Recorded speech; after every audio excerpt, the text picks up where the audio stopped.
more than we expect. Just imagine what she'll do if we give her this promotion. You've got to do more than you're paid for. You've got to. It's an investment in your future. It's one thing to make a sale. I'm telling you, if you make a sale, you'll make a living. If you go beyond making the sale and serve people by keeping in touch, calling them before they call you, writing a thank you note, sales will lead to multiple sales. You can make a fortune if the customer is well taken care of. People who are well taken care of will open doors you can't get through by yourself. All of us have found ways to make a living. What got interesting for me early on was to figure out ways to make a fortune. You'd say, well, Mr. Rohn, how would I deserve to make a fortune? It's easy. Render fortunes of service. People will do things you cannot believe for people who give them good service. Here's one of the greatest gifts you can give anybody, the gift of attention. In return, they will do extraordinary things for your career, take you by the hand, and lead you to more people than you could meet by yourself. Always do more than you get paid for. Next, in enlightened self-interest, life responds to deserve, not need. Life responds to deserve, not need. Life was not designed to give us what we need. Life was designed to give us what we deserve. What we deserve. Once you understand that little life principle in your own self-interest, I'm telling you, it's life-changing. The ancient law does not go like this. If you need, you will reap. No, it doesn't work that way. A lot of people out there are hoping it works that way, but no, it doesn't. The ancient law goes like this. If you plant, you will reap. If you sow, you will reap. Somebody says, well, I really need to reap. Well, then you really need to plant in your own self-interest. Your own self-interest needs to be educated in how to plant, how to do it so everybody wins, because life doesn't respond to need. You can't go to the soil and say, I need a crop. The soil just smiles at you. And here's what the soil says. Don't bring me your need, bring me some seed. Bring me some effort. Bring me some discipline. Bring me some interest. Bring me some service. Bring me these things and I'll return to you multiplied by 2 times, 5 times, 10 times. You can't come with need. You've got to come with seed. You've got to come with willingness. You've got to come with skills.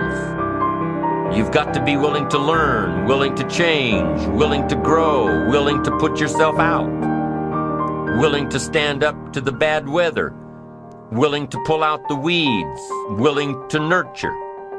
That's the only way you get a return. Once you understand these principles, self-interest now truly becomes an exciting challenge, making sure everybody wins. Enlightened self-interest makes sure that everybody wins. Now here's another one. If you want to find, you must search. And if you search, you will find. In order to find, you must search. You must go to church. You must go to the seminar. You must go to the library. You've got to go to the bookstore. You've got to go to the class. You've got to go to the training. You've got to go searching. Why? If you search, you will find. You'll find ideas. You'll find inspiration. You'll find hope. You'll find contacts. But you've got to be out there, on the search, on the look. Life reserves its treasures for those who deserve it, not those who need it. Enlightened self-interest, giving so that you will receive, searching so that you will find, making sure that everybody wins all the way around. Enlightened self-interest needs to be educated. Enlightened self-interest says, I will learn that life is not just the passing of time. I will learn that life is the collection of experiences, ups and downs, highs and lows, laughter and tears. You must decide to act. You must have the discipline to act. Now here's what's important about discipline. One discipline affects another discipline. All disciplines affect each other. In fact, here's a good philosophical phrase. Everything affects everything else. Nothing stands alone. Don't be naive and say, this doesn't matter. Of course it matters. It all matters.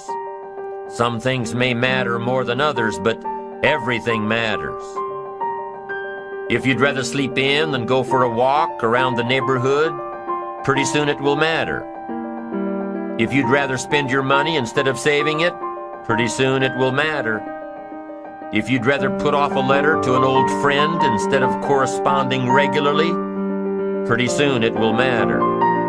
If you'd rather work late every night instead of going home and spending time with your family, pretty soon it will matter. It all matters. Every letdown affects the rest. If you won't walk around the block, you probably won't eat right. And you probably won't buy the books, and you probably won't attend the seminars, and you probably won't spend your money wisely. And after years of this, it all adds up. So the key to reversing this process is to start picking up the disciplines. It does matter. It all matters. Now, here's the positive side. Every new discipline affects the rest. Every new discipline makes a difference.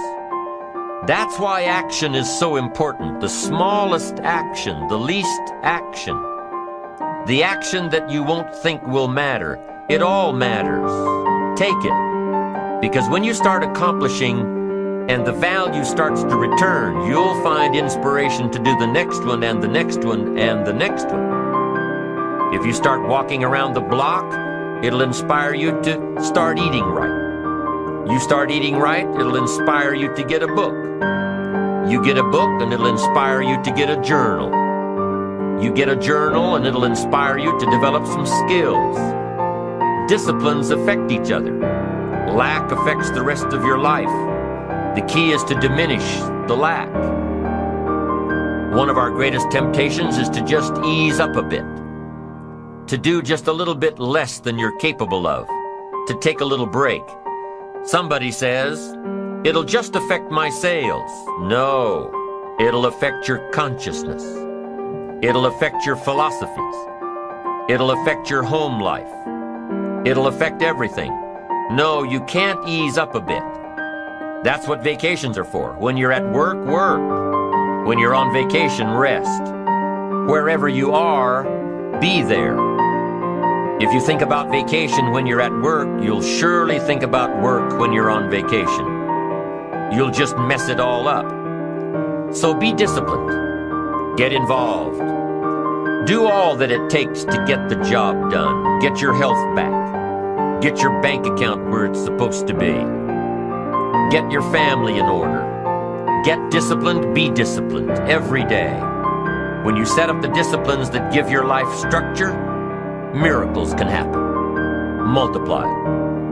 And I'm telling you, anybody who wants to make a drastic change in their income can do it. I was broke at age 25 and a millionaire at age 31. Everything around me was the same. I changed. I refined my philosophy. I read the books. I took the classes. Started looking at life a little differently. I'm telling you, it works.